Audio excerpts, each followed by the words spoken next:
Hello and welcome to Get Government Exams tutorial. Today we will discuss about the most trusted book list for JPSC Mains. हम सभी को ज्ञात है 7वीं JPSC की PT परीक्षा 19 सितंबर 2021 को हो चुकी है। रिजल्ट भी आयोग द्वारा जारी किया जा चुका है। सफल अभ्यर्थियों को हार्दिक शुभकामनाएं। तैयारी शुरू कर दीजिए।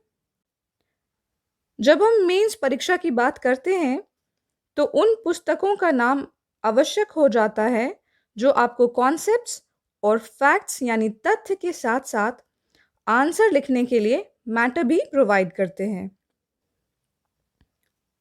उपयोगी पुस्तक का चुनाव कैसे करें? ये एक बहुत ही रेलिवेंट क्वेश्चन है और बहुत ही कॉमन क्वेश्चन है। मार्केट में बहुत सारे बुक्स हैं, बहुत सारे सोर्सेज हैं। आपको कौन सा चुनना है? आपके लिए कौन सा सोर्स सही है? इसका चुनाव आप कैसे करेंगे? सदैव उपयोगिता को ध्यान में रखें।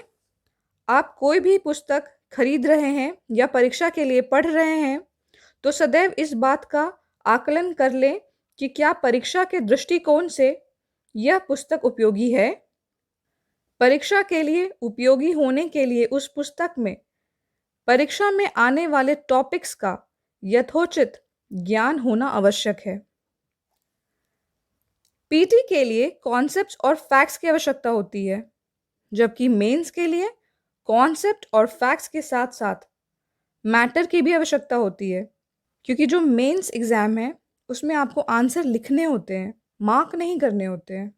तो यदि आपके पास लिखने के लिए मैटर नहीं होगा तो आप एग्ज़ाम में सिर्फ फैक्ट्स और कॉन्सेप्ट्स के बेसिस पे कितना आंसर लिखोगे।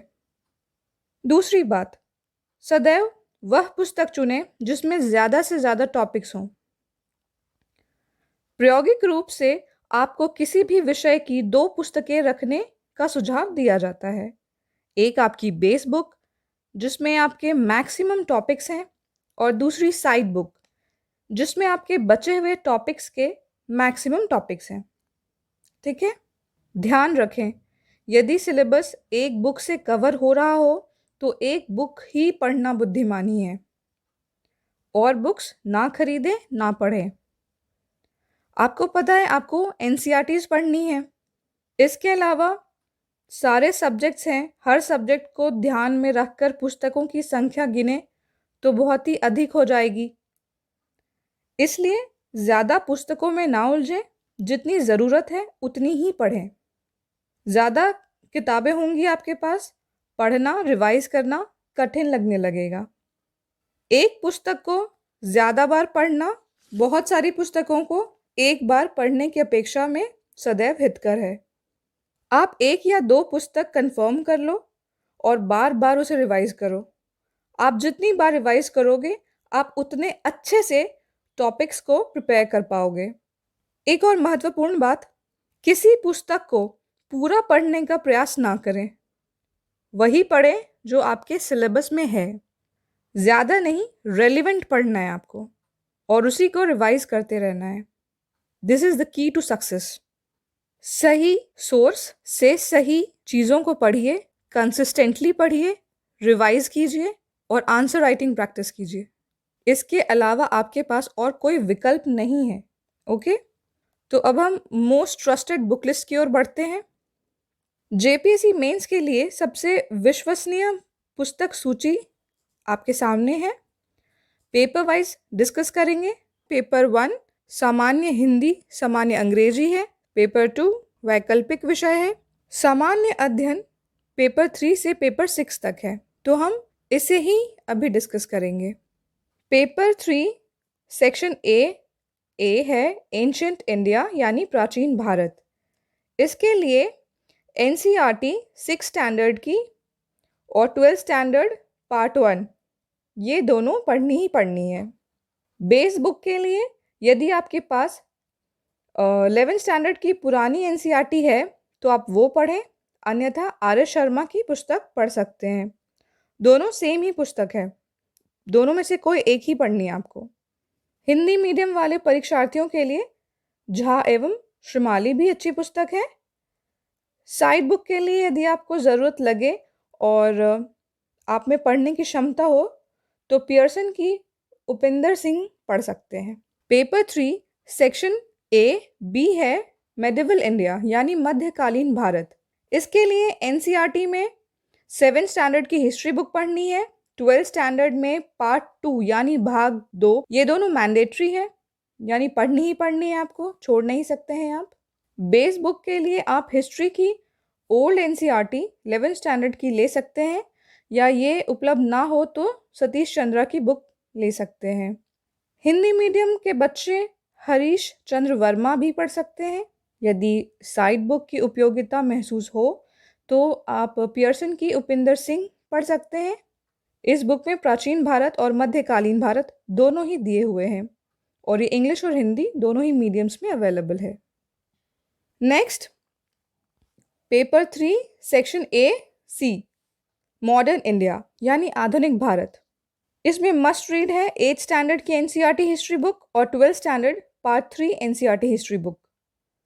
बेस बुक में आप या तो 12th स्टैंडर्ड हिस्ट्री की ओल्ड एनसीईआरटी रख सकते हैं, यदि उपलब्ध ना हो तो बिपिन चंद्रा ले लें, दोनों ऑलमोस्ट सेम है, या स्पेक्ट्रम रख सकते हैं।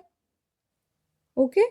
Paper 3 section A D Jharkhand का इतिहास, झारखंड हिस्ट्री। मनीष रंजन है, परंतु यह किताब केवल हिंदी में है।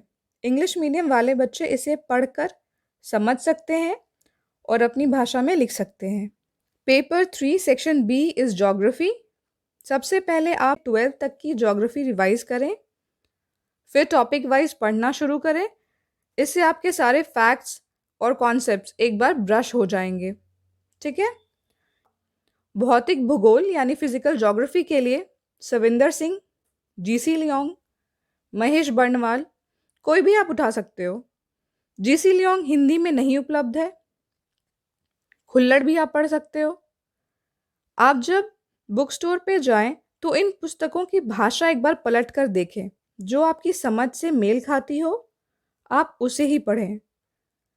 यदि आप इंग्लिश मीडियम वाले हैं then keep GC Leong and Savinder Singh. यदि आप हिंदी मीडियम वाले हैं तो महेश बर्णवाल और सविंदर सिंह रख सकते हैं। ठीक है। नेक्स्ट, भारत का भौतिक एवं मानव भूगोल, physical and human geography of India. NCERT तो आपको पढ़नी ही है। इसके अलावा स्पेक्ट्रम, माजिद हुसैन, महेश बर्णवाल में से कोई भी 2 बुक आप चूज कर सकते हैं।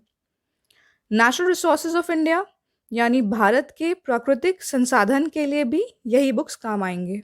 झारखंड का भूगोल, ज्योग्राफी ऑफ झारखंड के लिए हिंदी मीडियम की 2 पुस्तकें हैं, एक मनीष रंजन की है और दूसरी रामकुमार तिवारी की है।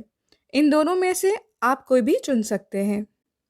नेक्स्ट, पेपर 4 सेक्शन ए भारतीय संविधान एवं राज्य व्यवस्था, Indian constitution and polity. NCERTs revise कर लें, फिर लक्ष्मीकांत की पुस्तक उठा लें। साइड बुक के लिए आप डीडी बसु या बीएल फड़िया कंसिडर कर सकते हैं। ओके। पेपर 4 सेक्शन बी है लोक प्रशासन एवं सुशासन। लोक प्रशासन यानी पब्लिक एडमिनिस्ट्रेशन की बीएल फड़िया और गवर्नेंस के लिए लक्ष्मीकांत, ये पढ़ना बेटर होगा। साइड बुक के लिए महेश्वरी एंड अवस्थी देख सकते हैं यदि आवश्यकता हो तो। ठीक है। Paper 5 group A B C, Bharat की अर्थव्यवस्था के लिए हम रमेश सिंह या दत्त और सुंदरम में से कोई भी चुन सकते हैं। भारत का बजट और इकोनॉमिक सर्वे, ये पढ़ना आवश्यक है। इकोनॉमिक सर्वे के 2 वॉल्यूम्स पढ़ने के बजाय आप उसके जिस्ट भी पढ़ सकते हैं, मार्केट में या ऑनलाइन भी अवेलेबल है। पेपर 5 ग्रुप डी झारखंड की अर्थव्यवस्था यानी इकोनॉमी ऑफ झारखंड के लिए मनीष रंजन की पुस्तक है, परंतु वो केवल हिंदी भाषा में है। ठीक है, तो ये आप देख लें। प्लस आपको झारखंड का बजट एवं इकोनॉमिक सर्वे भी पढ़ना है। मूविंग ऑन टू पेपर 6 जो कि साइंस है। Paper 6 group A is physical science and group B is life science.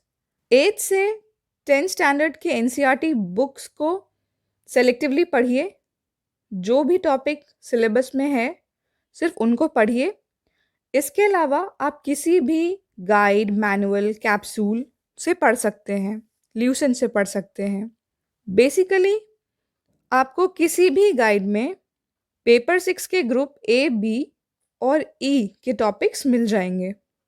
अब पेपर 6 ग्रुप सी की बात करें, एग्रीकल्चर साइंस यानी कृषि विज्ञान के जो टॉपिक सिलेबस में हैं वो सारे के सारे एक जगह पे मिलने मुश्किल हैं। जो टॉपिक्स झारखंड विशेष हैं उन्हें छोड़कर बाकी टॉपिक्स आप एनसीईआरटीज में पढ़ सकते हैं। झारखंड विशेष टॉपिक्स पर आपको मेहनत खुद करनी होगी। नेक्स्ट पेपर 6 ग्रुप डी है इन्वायरमेंट साइंस यानी पर्यावरण विज्ञान। शंकर की इन्वायरमेंट एक बहुत ही अच्छी पुस्तक है जिसमें आपको कॉन्सेप्ट्स, फैक्ट्स और मैटर तीनों ही मिलेंगे। परंतु मेरी जानकारी में यह पुस्तक हिंदी संस्करण में उपलब्ध नहीं है। दृष्टि की पुस्तक अंग्रेजी और हिंदी दोनों में ही उपलब्ध है। ये पुस्तक राज्य सेवा परीक्षाओं के लिए उपयोगी है। ये सदैव याद रखें, एक ही पुस्तक में आपको सारे टॉपिक्स नहीं मिलेंगे। यदि आप केवल एक ही बुक रखते हैं तो रिमेनिंग टॉपिक्स का नोट्स बना लें। ओके, डिस्क्रिप्शन बॉक्स में वेबसाइट की लिंक है, वहाँ से आप book list for JPSC mains की पीडीएफ डाउनलोड कर सकते हैं। This is it for this video. I am leaving you with this amazing quote. If you get tired, then rest. Don't quit. थके हो तो आराम करो, छोड़ो मत। Stay happy, healthy and study well. See you again with a new video. Thank you.